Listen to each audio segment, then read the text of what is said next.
Nobody likes to be stressed out. It feels horrible. But did you know that being chronically stressed can actually be increasing your chances of getting an autoimmune disorder, and specifically thyroid problems? Really, it can. We're going to talk about that today. And I'm not going to leave you stuck. I'm not going to leave you wondering if you are destined to have problems because of the stress all around us and in your life. No, I never want to leave you feeling hopeless like that. I always want to empower you and help you discover a true, simple, and sustainable path to health. That's why you're here. That's why you're listening to the Health with Hashimoto's podcast, because I help you regain your energy and create wellness. I give you true, simple, and sustainable tips so that you can create whole health. So what is it about stress that causes problems? Well, it's a bunch of things, actually. Number one, when you are stressed, your adrenal glands put out more stress hormones. Well, that makes sense, right? Well, your adrenal glands, they are designed for acute stress. They work really well and they put out hormones to help your body do that whole fight and flight thing. Our stress hormones are really good at that short-term acute stress. The problem is there is now stress all around us. Think of the stress in your family, in your relationships, while you're at work, in your finances, while you're driving. Stress seems to be everywhere. I could list off so many things. The problem is we are chronically stressed. When your body responds to stress, it releases the hormones, and then it has a time of healing where your body gets back to normal. But when we're constantly stressed, there's no getting back to normal. There's no shifting into the other side of your stress system. It's the parasympathetic response system that's commonly referred to as rest and digest. So when we are chronically stressed, we don't get into the rest and digest, which means that our bodies cannot heal. In episode 3, I explained to you about your thyroid labs, and one of those labs is your free T3. I described it as kind of a brake system. It's also in the Hashimoto's 101 guide. If you have not downloaded that, you can get it down in the show notes. And I talked to you about that free T3 as a clear signal of your body saying, whoa, something's going on. We need to heal. Think of that free T3 as an indication that your body is stressed. Chronic stress is not good for you. So if your body is putting the brakes on your thyroid conversion for the cells, what your body is doing is it's saying, no, we cannot activate that cell and turn it on because there's other things that we need to be doing right now, like healing. So how can you approach this chronically stressful life that you have to give your body more time to heal? I'm going to give you some tips, but first let's talk about another way that stress impacts your overall health, and it impacts your immune system, and it creates more of an autoimmune environment, and that is your gut. I've told you many times on this podcast the 3 different components that everybody needs for an autoimmune disease. And those are number 1, a genetic component, number 2, a gut component, and number 3, a trigger. Well, stress impacts your gut. How do you respond digestively when you are under stress? Some friends that I have, they have told me that they are a stress pooper. When they are under stress, they have to go to the bathroom very frequently because all of the food that they are eating, or even the food that they're not eating, it's going straight through them. They feel like they need to go have a bowel movement all the time when they're under stress. Other people feel like their digestive system doesn't move at all when they're under stress. They feel like they eat something and it just turns to lead in their stomach and it never moves. Either way, we know that stress impacts our digestive system. One of the things that I have my clients do when they're working with me is work on diaphragmatic breathing before each meal. When you breathe with your diaphragm, that's a big belly breath, you are telling your body to shift from the stress mode to the rest and digest mode. Before you eat, take some big deep breaths with your diaphragm to shift into that rest and digest mode. Get your digestive system working properly. But when you're chronically stressed, it's going to affect the function of your digestive system all the time, not just while you're eating. It also impacts the barrier of your gut. I talked in one of the other episodes about leaky gut, and that's when this lining of your intestines, which if you stretched out your intestines, they would be the size of a tennis court. Like that's how many cells that you have that are just one or two cells thick, all in your gut, the size of a tennis court. So that barrier is really important. And when you're under stress, that barrier of your intestines, it can become leaky. It can have gaps in it so that foods and proteins and things can get through it, which causes more problems in your body, and it has more of an impact in autoimmune conditions. The researchers who have looked at intestinal barriers and stress, they have found that it increases your risk of all autoimmune diseases. So chronic stress impacts your immune system and your thyroid in several different ways. So what are you going to do about it? We're not going to stay stuck here. Obviously, we have a lot of stressors in this world and in our lives. The first thing we can do is to minimize stress and stressful situations. And here's a hard one. Maybe it's easy. I don't know. It's simple, but not easy. Cut out social media. Now, this is not something that I have been able to do. I do turn it off on Sundays, but I am on social media and I am on it probably too much. When you're on social media, it actually raises your stress level, and it depends on what you're looking at. It can raise your stress level more. Have you ever looked at somebody's argument? I've been on Twitter more lately because you can have discussions about medical freedom and about a lot of interesting health topics that have not been able to be shared freely on other platforms. So I've been on Twitter recently, and I have realized that there's a lot of arguing on Twitter.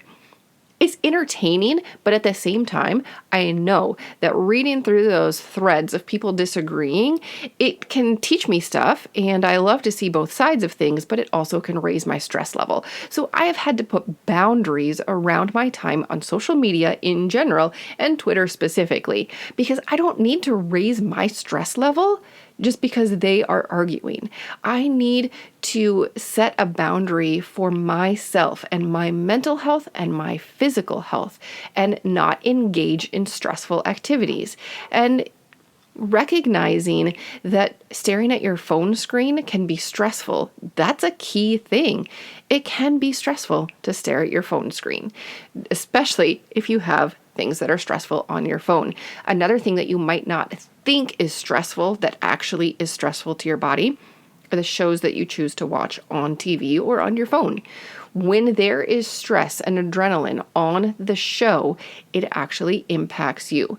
I've seen the memes where people are like, oh, I'm stressed out, so I'm going to go listen to a murder podcast.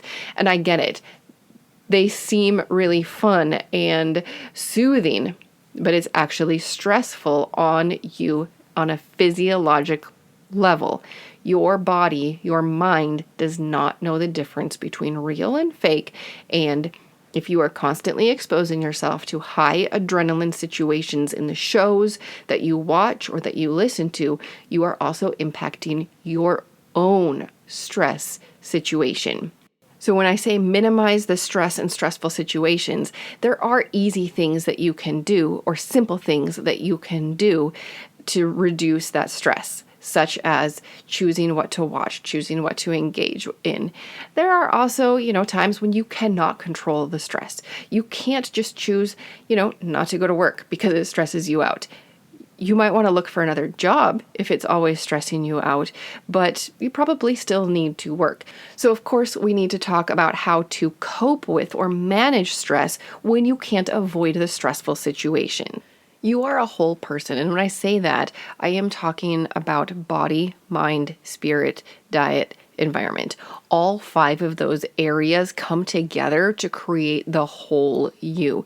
You cannot separate one from the rest.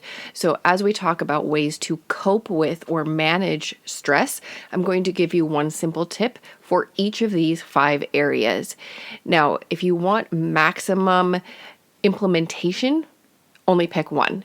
If you try to pick all 5 areas, most likely it's going to be like a New Year's resolution where you start out with a bang, and then by, I think it's January 14th that most people have already fallen off of their New Year's resolution wagon.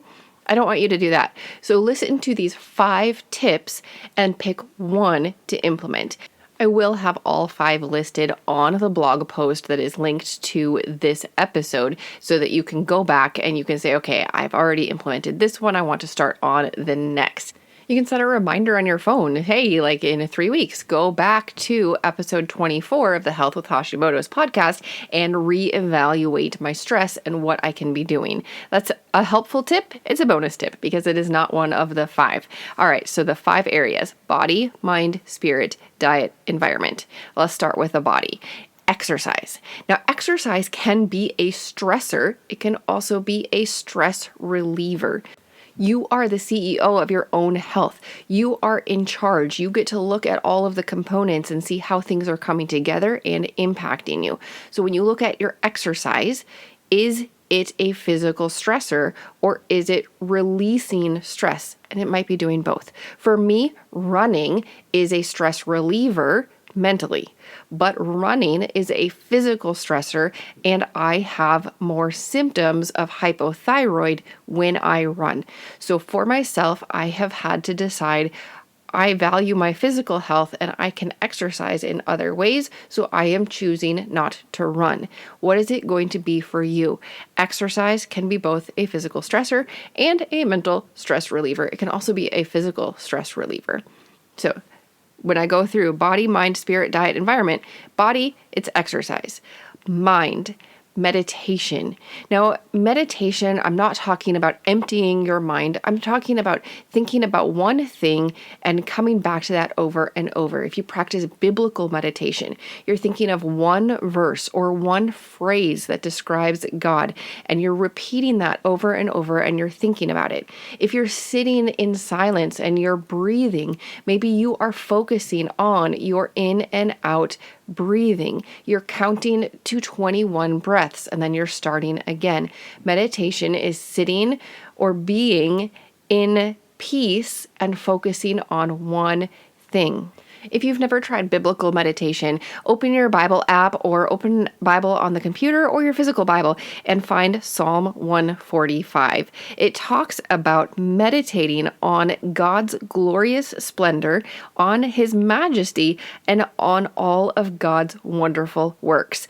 Meditation does not have to be big or scary. That is one way you can cope with or manage stress on that mind aspect. So body, mind, spirit, diet, environment. Let's move on to spirit. Of course, with biblical meditation, we're going to follow it up with prayer. People who pray have better stress response. That is proven out in the literature. When you pray, it lowers your stress. If you don't pray, well, you can try it. It's simply talking to God. I teach the kids in my Sunday school that you don't have to do anything special to pray. You just simply talk to Jesus. That's it. You can do it anytime, anywhere. But you don't have to pray to lower your stress on a spiritual level. You can also express gratitude. Of course, you can express gratitude in prayer, or you can express gratitude in a gratitude journal. Praying and expressing gratitude both lower your stress in your body. It is good to be thankful. It is good to practice gratitude. All right, body, mind, spirit, diet is next. Processed foods are a huge physical stressor.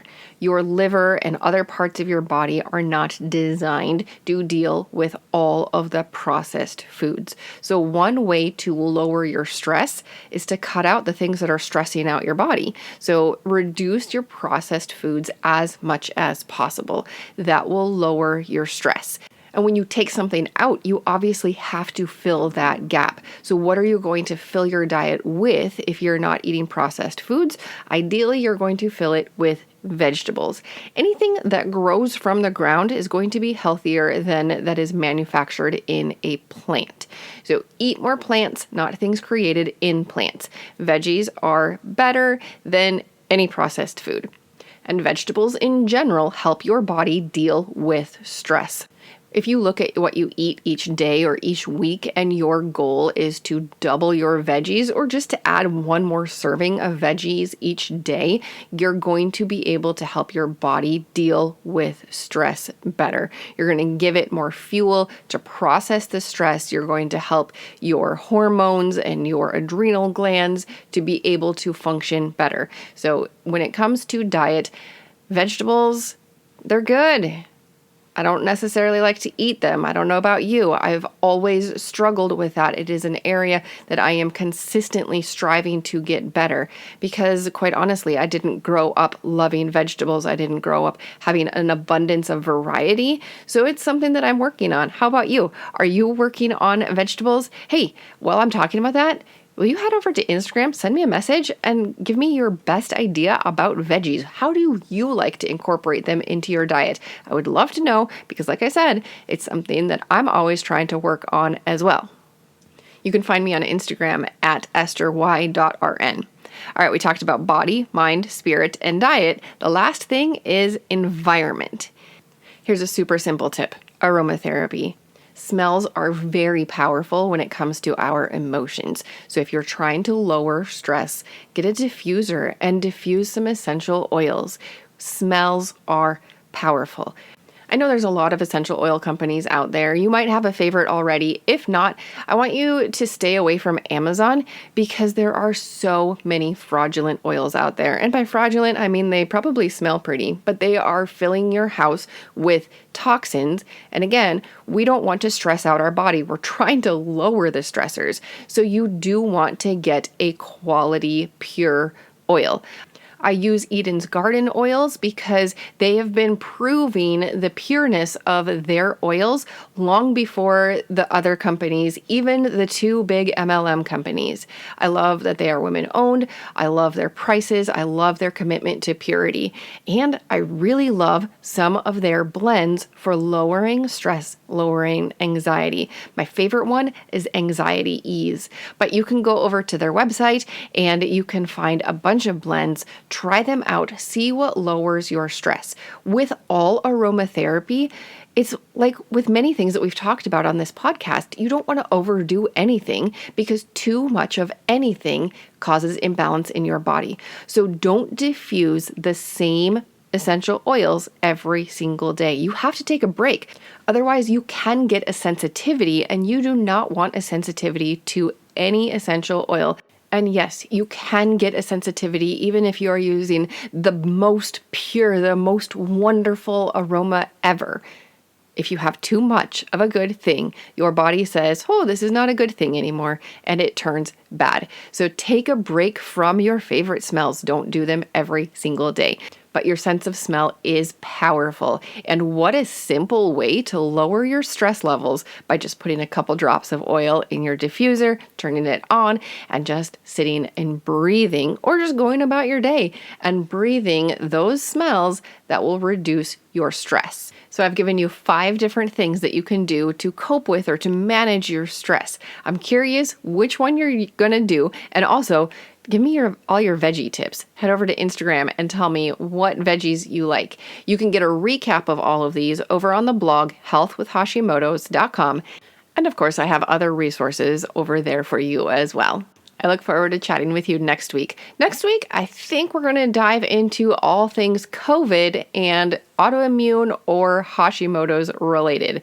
I know, that one's a big topic. If you have a specific question about that, I would love to narrow down the focus and tell you exactly what you are wondering about COVID and autoimmune disease or Hashimoto's or thyroid. Let me know your questions so that I can answer it on a future episode. This podcast is for informational and educational purposes only. Please be sure to discuss any concerns and plans with your trusted healthcare professional.